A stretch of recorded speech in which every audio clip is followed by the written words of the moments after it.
What's up, fuckers?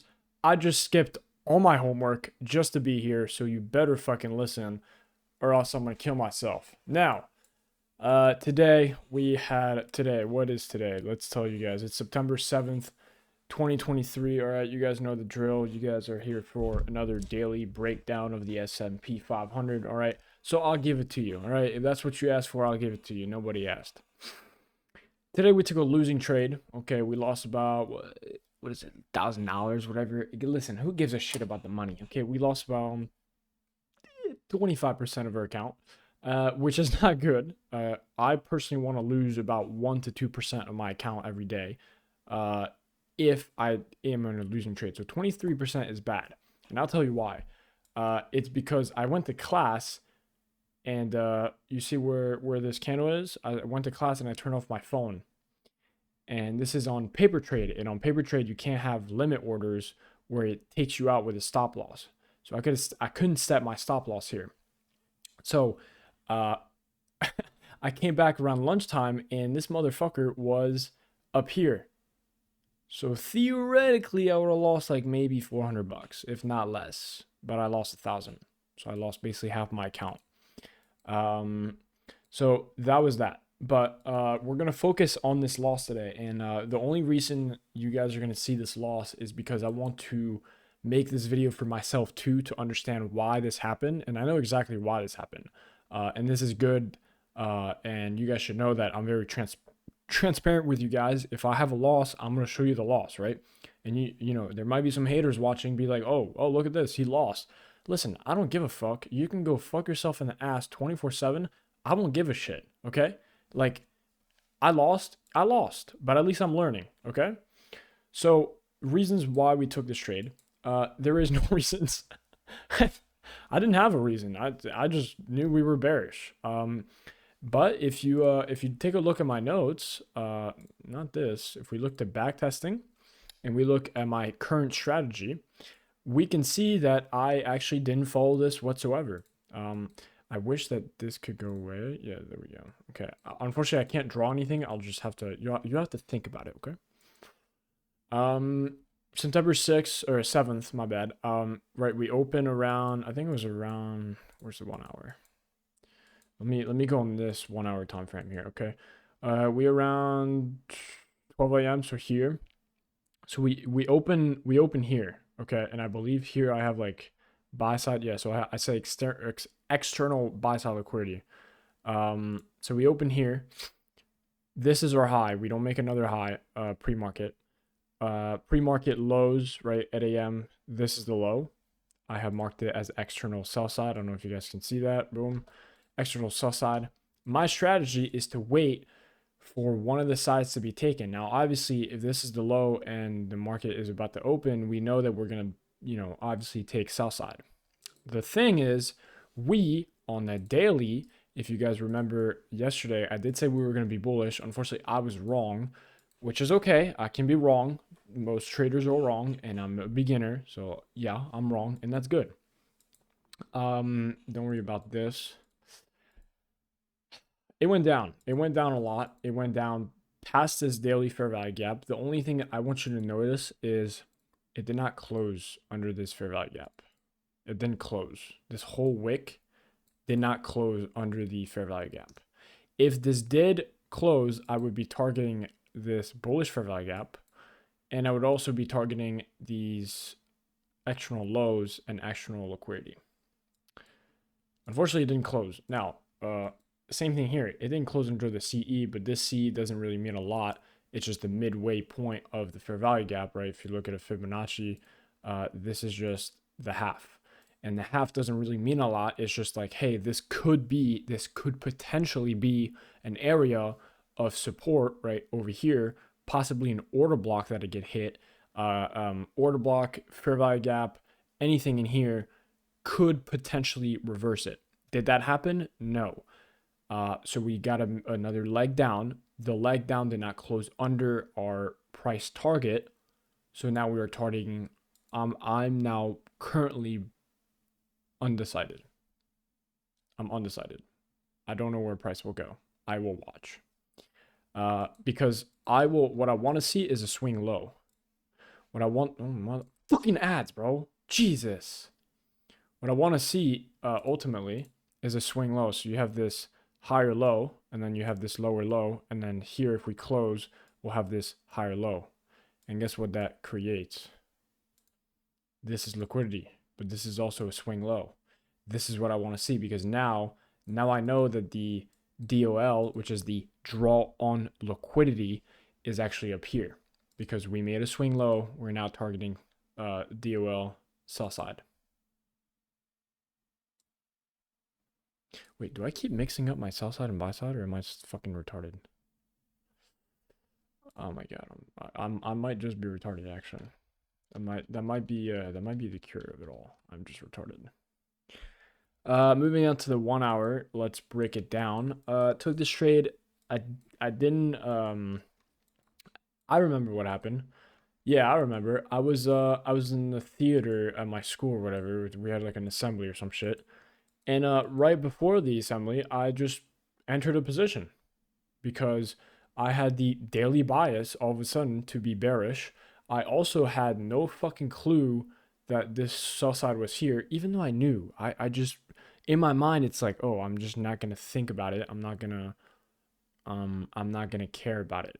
Kind of stupid. Very stupid.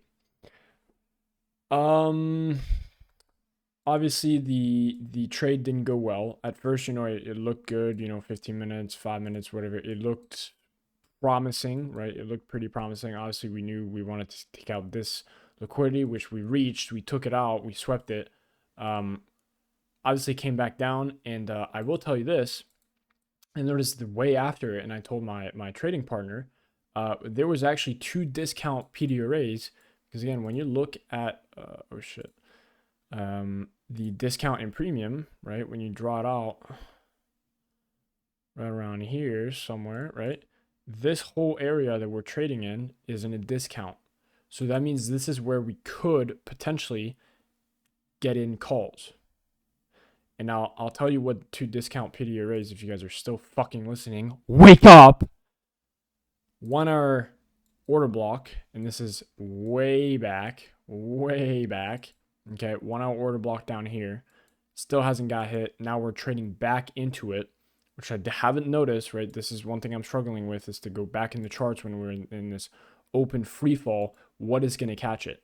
Is it a fair value gap? Is it sell side liquidity? Or is it an order block? It looked like it was an order block, right? Because when you come down to the 15, you can obviously see that not only did we hit this order block, we swept this pre-market session sell side liquidity, and we pumped up, right?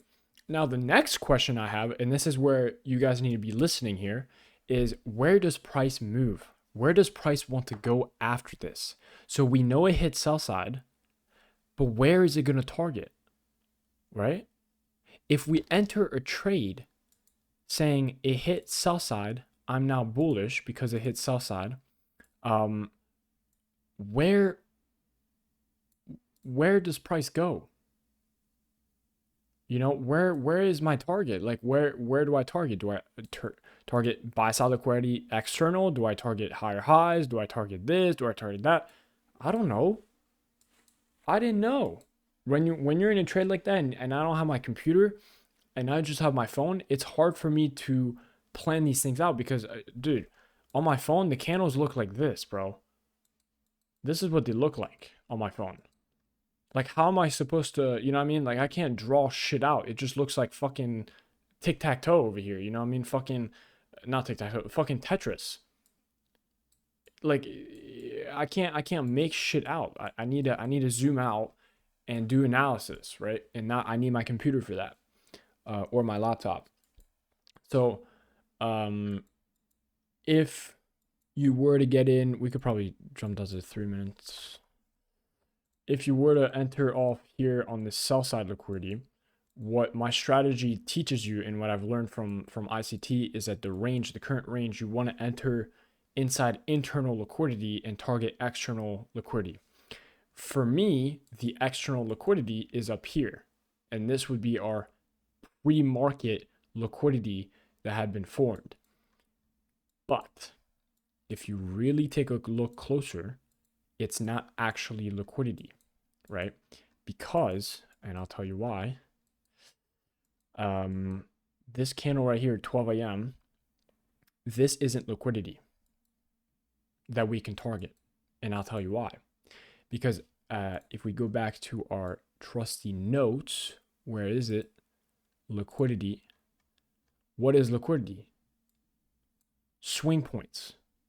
So if we want a buy side liquidity to target, right? Because we can't go higher until we go lower, and we've gone lower, now we got to go higher.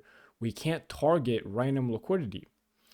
We have to be, again, in this range from external, motherfuckers, from external to external. So we're in this red range. Are we targeting out here? No, we're not.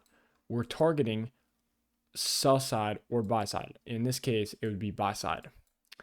The thing is, this is not even buy side. I'm stupid. It's not buy side. I marked that as buy side because I thought it was buy side on my phone. But now that I'm looking at it, this isn't buy side. This is just a high, a pre-market high. It's not liquidity.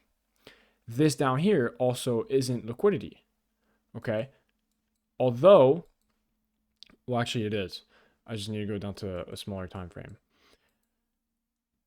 But this 1 hour is liquidity because guess what are the notes? A swing high, you make a lower high, high, and a lower high. This high is liquidity. So let's delete this. Okay.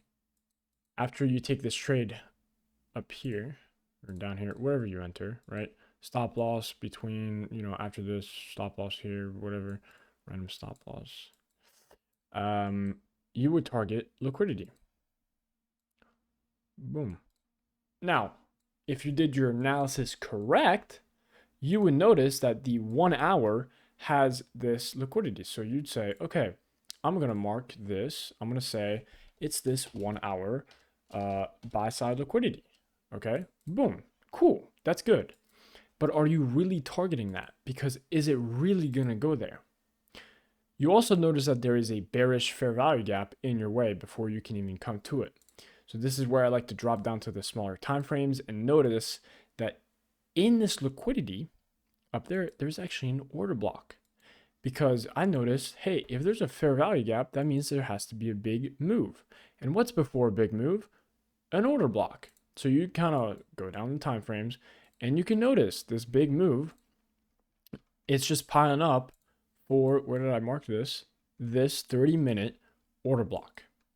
Now you might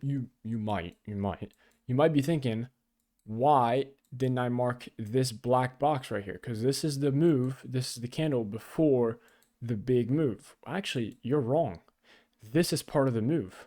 This green bullish engulfing candle, this is the order block. This is the block. So you mark that out. This is the red zone. This is the order block.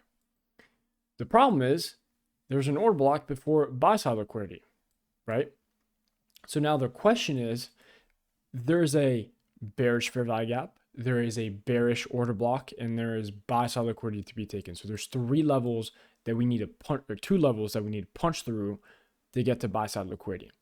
So think of it as, where's our gone box? Think of it, we're again in this range. Think of it as 2 premium PD arrays. That means that there's 2 things going against price in that moment that wants to go up that will probably put them away or, make them reverse. That means that there's less probability that we reach our buy side, right? So this is like in the trade, like what do you target? I preferably would be targeting this buy side liquidity. As you can see, it didn't hit, so I wouldn't have taken profits, right? But if you were a smart trader and you were in the trade, let's remove this. If you're in the trade, you would have noticed your first take profit would be here. Your second would maybe be above this fair value gap. See how that moves. But even if you're in the position with this fair value gap, your stop loss is here. Your break even, you're here, bro. Like you're not waiting for price to come back down here. You're up here. So if price does come back here, you've already taken profits. Actually, it should be up here, right? So it trades in this area. Yeah, it was a little funky. I'm not gonna lie. This was very funky. It was choppy. It traded in and out of this bearish fair value gap. It respected it. It disrespected it. It respected it. It disrespected it. It respected it. Like it was just back and forth, right? This was a choppy day. I didn't like today at all after this move. Could you have traded it? Yeah, 100%. So yeah, let's go back to the 15. What I don't like, especially about this whole situation, is that there's a fair value gap and then there's an order block. So it's like, think of it as I don't know if you've seen that scene from Star Wars. They fall into this like trash bin, and the walls start moving together, right? And then everything gets compressed, right? So right now we're in the middle. And when you're in the middle, you're getting compressed, right? Price goes up, it gets fucking rejected, it gets shot in the head, it goes down, boom. Then it gets resurrected by fucking God and comes back up. You know what I mean? Gets shot in the head again, boom, comes back. Gets resurrected by God again, boom, boom. You know, it just keeps going back and forth, gets pumped in and out, right? It's all over the place. So if you have a trade during this, you're going to get fucked no matter what, unless your stop loss is here, or, you know what you're doing. That's all I can tell you, right? Because by the time you're at this order block, hypothetically, if my trade was here and I was targeting this buy side, my stop loss at this point, after I've passed this fair value gap, I would realize it's so close to this buy side, but it, after this candle, it really does not want to. First of all, it's 350. Just letting you know, I wouldn't be holding a trade for that long. At 350, another good point I've just realized is the market. Anytime, and I trust me on this one. Anytime there is a trend day, or let's say you're bullish for the whole day, or bullish for the last few minutes of the day, few hours, whatever, right? Few hours of the day, we're bullish. There is always, and I swear to God, there will always be bearish movement before market closure. If there's bearish movement before market closure, there will always be bullish, right? Before, like the 10 minutes before market closure, there is always the opposite move. So obviously, if you're here and it almost hits your buy side and it's 350, bro, no one is gonna buy that shit because there's no more buyers or sellers in the market because the market's about to fucking close, you retard. Like, get out of that fucking position now. Like, don't wait for it until market closes, because then you have a position that you can't fucking sell, and then the market's gonna fuck you in the ass, and you're gonna be broke, and you're gonna have to live with your parents for the rest of your life. Like, that's just how it's gonna be, right? So just don't do that. Don't hold a position for that fucking long. Yeah. I hope you guys learned something today. I definitely didn't. I hope you guys have a good day. I'll see you guys tomorrow. Yeah, I don't fucking know.